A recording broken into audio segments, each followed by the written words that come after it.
Tuhan datang dalam daging untuk selamatkan manusia. Oleh kasih-Nya Dia lakukan karyanya, landasannya adalah kasih. Tuhan datang dan menderita untuk selamatkan mereka yang cemar.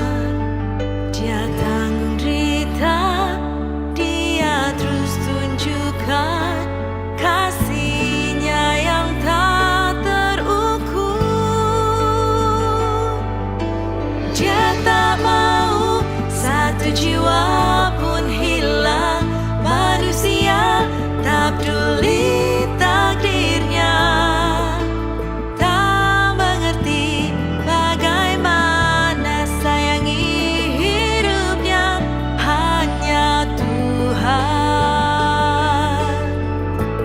yang kasihi manusia. Saudara-saudara yang terkasih, dalam nama Tuhan Yesus Kristus, selamat berjumpa kembali dalam Sapaan Teduh pagi ini, Sabtu 3 Desember 2022.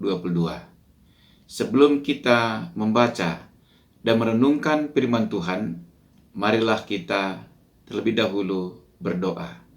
Mari kita berdoa. Bapa kami yang di sorga, segala puji dan syukur kami naikkan bagi Tuhan. Oleh anugerah dan berkat-Mu, Tuhan sudah memberikan kepada kami hari yang baru, hari yang baik, hari yang penuh sukacita bagi kami. Ya Tuhan, kami hendak mendengarkan kebenaran firman-Mu. Roh Kudus Tuhan memimpin hati kami, supaya kami sungguh-sungguh mengerti dan memahaminya. Serta mampukan kami Tuhan di dalam melakukan firman-Mu di tengah-tengah kehidupan kami di hari-hari yang akan datang. Berfirmanlah kepada kami ya Tuhan, karena kami anak-anak-Mu telah siap sedia untuk mendengarkannya. Dalam nama Tuhan Yesus Kristus kami berdoa dan mengucap syukur. Amin. Firman Tuhan yang menjadi renungan bagi kita pagi ini terambil dari kitab Yesaya 51 ayat 16. Firman Tuhan berkata demikian. Aku menaruh firman-Ku ke dalam mulut-Mu dan menyembunyikan engkau dalam naungan tangan-Ku, supaya aku kembali membentangkan langit dan meletakkan dasar bumi, dan berkata kepada Sion, engkau adalah umat-Ku. Demikian pembacaan firman Tuhan. Tema kita pagi ini ialah bersyukur dan beritakan kasih Tuhan. Saudara-saudara yang terkasih dalam nama Tuhan Yesus Kristus, saat ini kita sudah masuk ke dalam minggu Advent. Kita semua diingatkan supaya tetap memiliki pengharapan yang kuat di dalam menantikan kedatangan Tuhan yang kedua kali.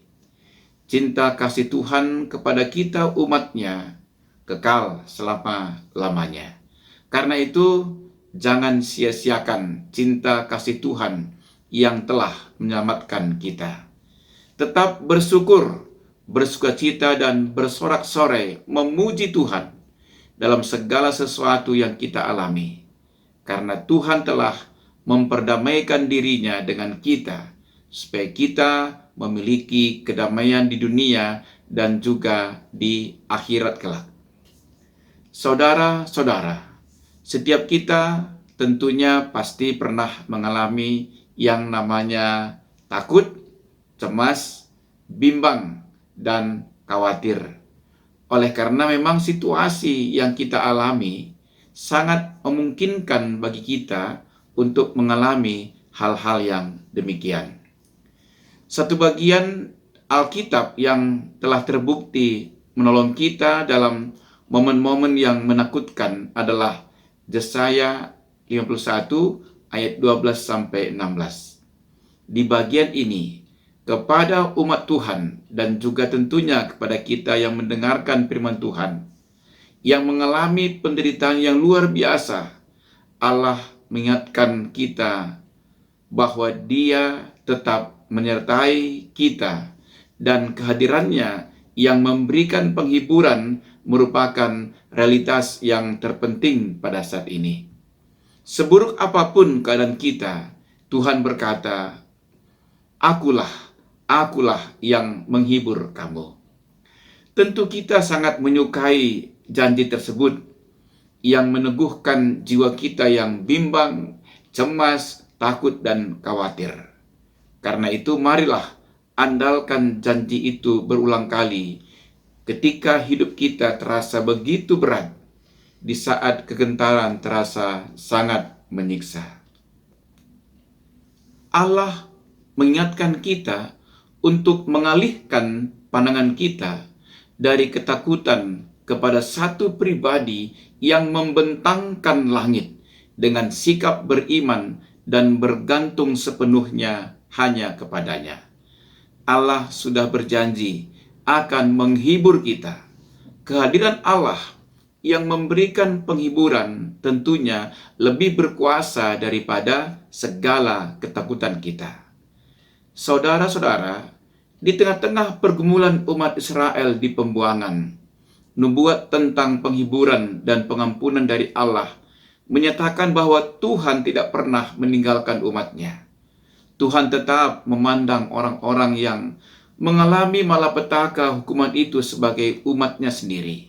Dan Tuhan adalah tetap Allah mereka. Tuhan tetap mengasihi mereka sebagai umatnya. Penghiburan dan pengampunan itu sekaligus tentunya menjadi seruan kepada umat Tuhan dimanapun, supaya mereka mau menyiapkan hati mereka menyambut pembebasan yang segera akan tiba. Dalam kitab Keluaran kita membaca kisah tentang keluarnya bangsa Israel dari tanah Mesir. Ketika mereka sampai di tepi Laut Teberau, bangsa Israel memarahi Musa karena menurut mereka bahwa itulah akhir dari kehidupan umat Tuhan. Mereka tidak bisa lari dari kejaran Raja Fir'aun dan perwira-perwiranya. Namun dalam situasi itu kita melihat bahwa Tuhan tidak membiarkan itu terjadi. Allah melalui Musa membuat Laut Teberau terbelah dua dan bangsa Israel berjalan melewati Laut Teberau tersebut. Allah telah menaruh firman-Nya ke dalam mulut Musa, dan melalui firman Tuhan maka Laut Teberau itu terbelah dua. Firman Tuhan berkuasa di dalam segala ciptaannya. Melalui firman-Nya Allah membentangkan langit dan meletakkan dasar bumi. Firman itu juga yang menjadikan kita sebagai umat pilihannya. Tuhan telah menyelamatkan umatnya, yaitu bangsa Israel. Dia telah menyembunyikan bangsa itu dalam naungan tangannya. Segala sesuatu yang Allah perbuat bagi umatnya adalah untuk kebaikan umat Tuhan. Sebagai umat Tuhan, marilah kita bersandar kepada Tuhan, karena di dalam Dialah kita mendapatkan keselamatan, dan oleh karena kasih-Nya sehingga kita menjadi umat kepunyaannya. Dalam kehidupan kita sebagai orang Kristen yang mempunyai tugas panggilan untuk mewartakan firman Tuhan, yakni Injil keselamatan lewat kesaksian hidup kita, bukanlah suatu hal yang mustahil bahwa kita juga mengalami tekanan atau intimidasi dari lingkungan yang beraneka ragam. Intimidasi yang ada bisa terlihat jelas, bisa juga terselubung. Karena intimidasi yang ada, kadang kita merasa takut, lebih baik kita diam. Menjadi sama dengan orang lain dan menyembunyikan diri sebagai orang Kristen yang sejati. Firman Tuhan pagi ini menegaskan pada kita, jangan takut memberitakan firman Allah lewat kesaksian hidup kita kepada saudara-saudara kita yang belum mengenal Tuhan. Jangan takut menyatakan kebenaran. Jangan berdiam diri saja dan mencari aman dengan cara sendiri. Yakinlah ada Tuhan yang menjaga dan melindungi kita. Jerih lelah Yesaya tidaklah sia-sia karena ada Tuhan yang menopang. Demikian juga usaha kita dalam menyebarkan firman Tuhan tidak pernah sia-sia. Tuhan akan menumbuhkan firman yang telah kita tanam ketika waktunya sudah tiba. Terpujilah nama Tuhan. Amin. Mari kita berdoa. Bapa kami yang di surga, kami adalah umat-Mu. Kuasailah hidup kami dengan firman-Mu, sehingga kami boleh hidup sesuai dengan kehendak Tuhan. Berilah kami kekuatan, agar kami terus maju dalam memberitakan firman-Mu. Ya Tuhan, terkadang pergumulan kami terlihat begitu besar, namun Engkau lebih besar. Tolonglah kami untuk mengandalkan janji penghiburan-Mu di momen-momen yang menakutkan dan mengalami kasih pemeliharaan Tuhan di saat kami mempercayai-Mu. Terpujilah nama-Mu kekal selama-lamanya. Ya Tuhan, berkati persiapan runggun dalam rangka melaksanakan kegiatan Natal. Berkati panitia dalam mengumpulkan dana dan menyusun agenda kegiatan Natal dengan baik, supaya seluruh rangkaian kegiatan Natal di Runggun berjalan lancar dan penuh sukacita. Kami tidak hanya melaksanakannya untuk diri kami sendiri, melalui ibadah dan perayaan yang menghabiskan dana yang sangat besar. Biarlah kiranya kehadiran gereja-Mu dapat menjadi berkat bagi warga di sekitarnya. Inilah doa kami ya Tuhan, Engkau kiranya berkenan untuk menyempurnakannya. Kami datang dalam nama Yesus Kristus yang telah mengajar kita berdoa. Marilah kita berdoa. Bapa kami yang di surga, dikuduskanlah nama-Mu. Datanglah kerajaan-Mu, jadilah kehendak-Mu di bumi seperti di sorga.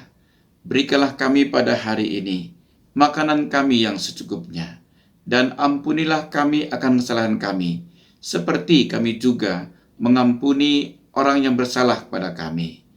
Janganlah membawa kami ke dalam pencobaan, tetapi lepaskanlah kami daripada yang jahat. Karena Engkaulah yang punya kerajaan dan kuasa dan kemuliaan sampai selama-lamanya. Amin. Menjua-jua, selamat pagi dan salam sehat. Tuhan Yesus memberkati.